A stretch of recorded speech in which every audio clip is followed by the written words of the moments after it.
For most of my life, I did not know the difference between fear or intuition. And it wasn't that I wasn't paying attention to this. It was really, I don't believe I was ever taught to discern the difference between the two. I think most of us were never taught to discern the two. So in today's video, I'm going to share really the big differences between when our intuition is speaking to us and when fear is speaking to us, because I think really this is the most practical thing I can ever guide you and teach you with this. I think it's that important as well. So that's what we're going to talk about in this video. And I'm also going to share 3 real examples in my life where fear and intuition were speaking to me at the same time, and how I navigated these 3 situations and to make the decisions that I eventually came up with. So hello, my name is Krista, and I guide and support women to hear their intuition, to tap into what it's saying, so they can begin to trust it and then act on it, so they can make confident, aligned, powerful decisions specifically for them. So let's talk about intuition and fear. And if you are like most women, you probably are not aware of the difference as well.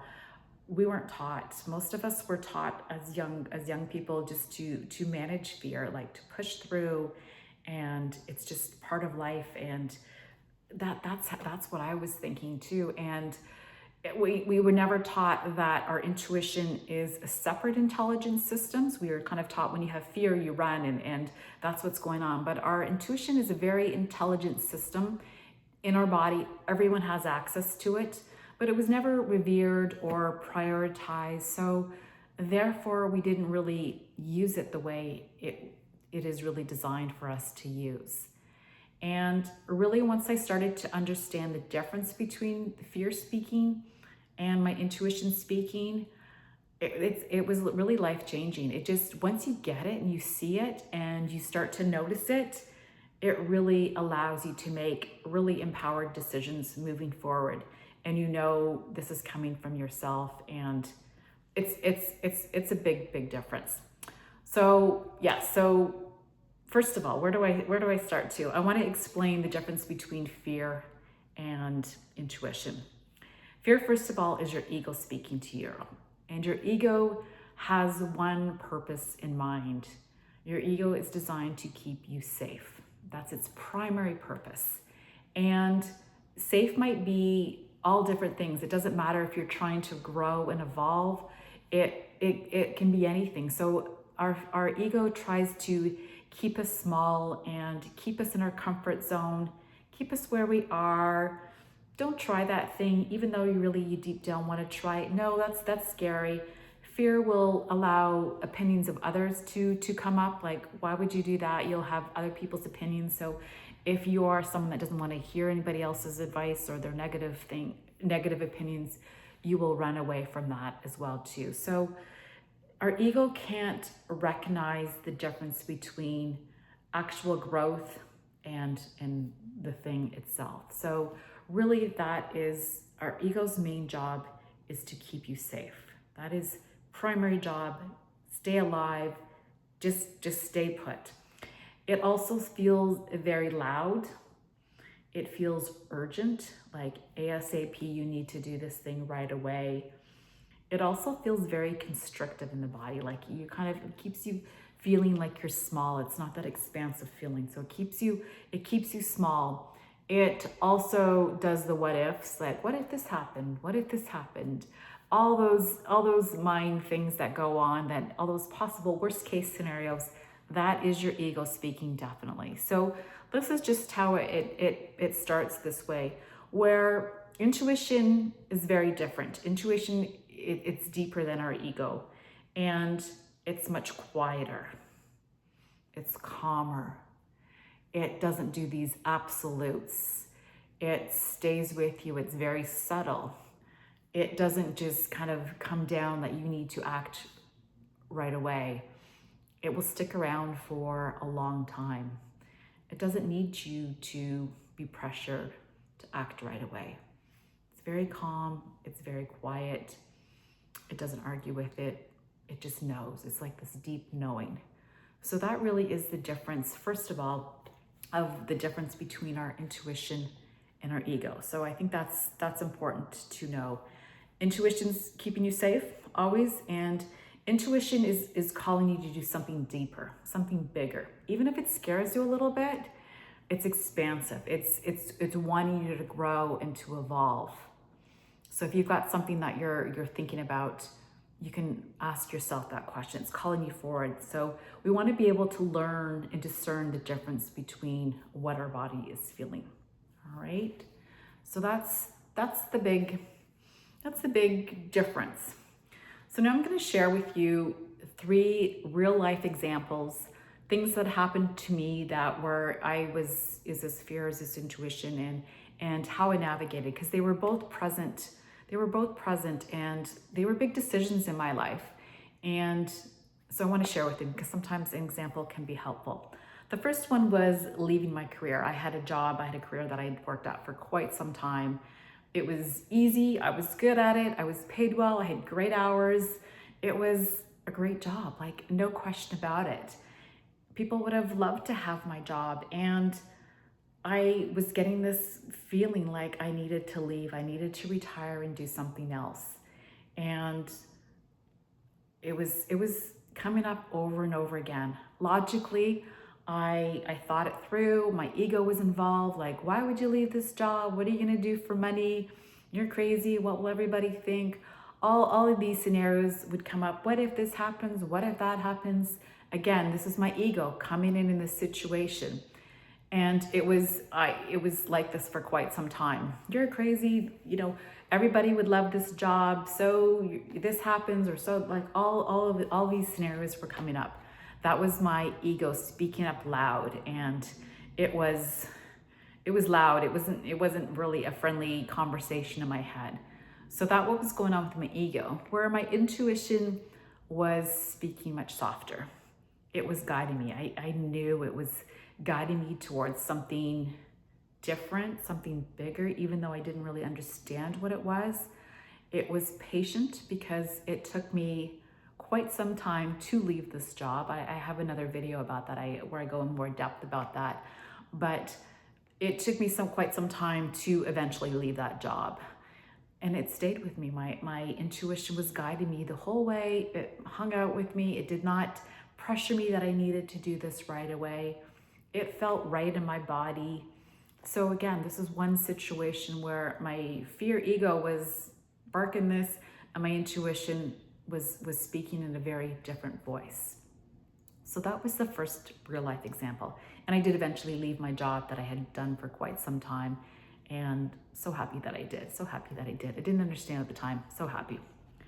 The second big decision that I made, where again fear and intuition were speaking, was during COVID. And again, I shared this in another video as well too, where I made a decision that was not what the majority did. I'll leave it at that. And I had a lot of fear, the other people's opinions.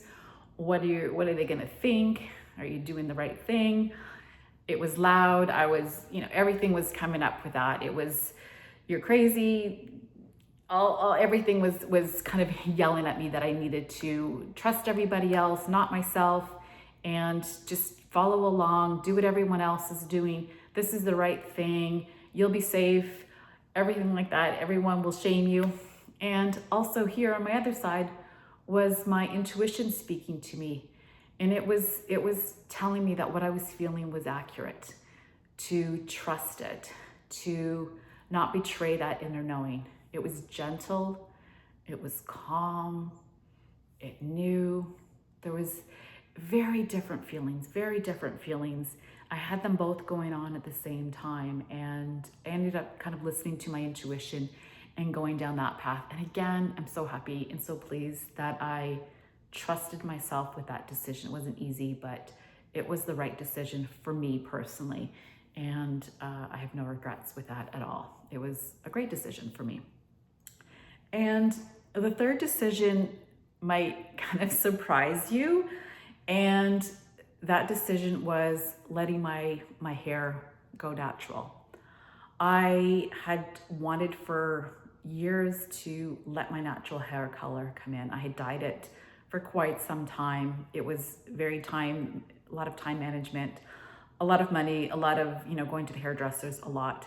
And I had talked about it for years about going natural, and there was a lot of inputs about that decision from a variety of people, my hairdresser, my family, society at large. Like it wasn't I knew the most popular decision to be making, but it was always in the back of my mind that one day I eventually would let it go natural. I didn't know when, but I wanted to. But again, there was all this noise, and there was never a good time. There was a wedding coming up, there was an event.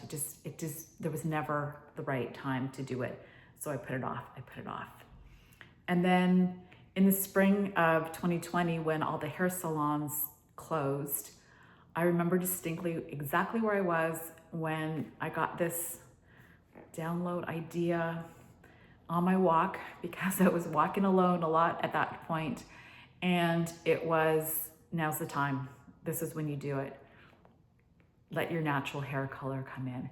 And I knew when I had that feeling in my body, I'm like, yes, like it was definitely right. And I knew it felt like this is the time to do it.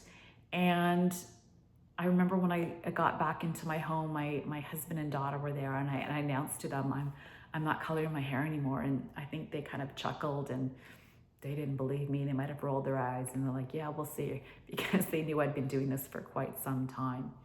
And I will say that it was not an easy choice.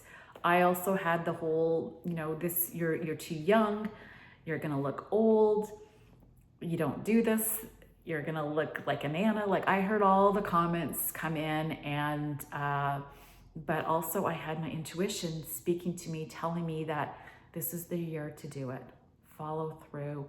You will be so happy you do it. This is the year to do it. And at that point, I didn't even understand that big picture of what it was telling me to do. So obviously I listened to my intuition. And again, I'm so happy that I did let my hair grow out. It was not easy. It was not comfortable. The grow out was really uncomfortable, and it wasn't a pleasant experience in some ways, but it was one of the best decisions I've made. And I get more compliments on my hair now than I ever did when I was coloring it all the time. And it's so freeing, and it's nice when I look in the mirror. It's me looking back. I'm not somebody else. This is the true me. This is my true natural color, and I felt like it was the right time to do it. And again, my intuition was guiding me towards that decision. And again, I'm so grateful that my intuition spoke to me, and that I listened, that I trusted, even when I was, a little trepidatious at the time as well, too. So those are 3 real life examples that were not easy. They were not easy decisions to make at all. And, there was a lot of story with each decision, but ultimately I had 2 choices to make, and I chose what felt right in my body, what felt right. I trusted the knowing, and then I acted on it. And again, so grateful that I was able to do that. So that's how it shows up that's how it showed up in my life. And here I will offer a little bit more advice too. Also, if you have a big decision to make, really try to get out of your head and get into your body, because our body is where all this information is stored. Our intuition is not up in our head, it's in our body. And you start to notice the difference again. Fear feels really constrictive, tight, you feel small, there's urgency, there's lots of noise, there's lots of input, there's lots of judgment. And intuition feels expansive, it feels open, it feels like you're growing, like you're evolving. And again, there's no pressure. So those are really the big ways you can feel it in your body. So giving yourself some time, some space to sit with that, and when you're making that decision, just to see what's happening in your body. And that can be a great way for you to be able to move forward with whatever is coming up for you. It will still steer you the right way. So, and that's who I'm speaking to right now, that woman who has a big decision to make, and it has these both sides kind of competing. and doesn't know what to do, and you're going back and forth. Again, what's feeling your body? Give yourself the space, get quiet, listen to what your body's saying, and then make your decision. And then make your decision moving forward. So that is what I want to share with you, because I think it's such an important realization. And when you really tap into this information and apply it, it can be life-changing. It really is that important for you. So I'm going to end this video today. I hope this is helpful. I have found it can be really helpful. I do have a free resource you can check in the description down below, a very kind of a way that you can tap into your inner voice, your inner wisdom, to hear what it is saying to you in a way that maybe you haven't experienced before. There's an audio practice that you can download and really do the first steps about really tuning into your inner wisdom, which I think might guide a lot of women. So that is available. Otherwise, you can share in the comments what you learned from this video, and I will see you next time. Wishing you all a lovely day. Take care. Bye-bye.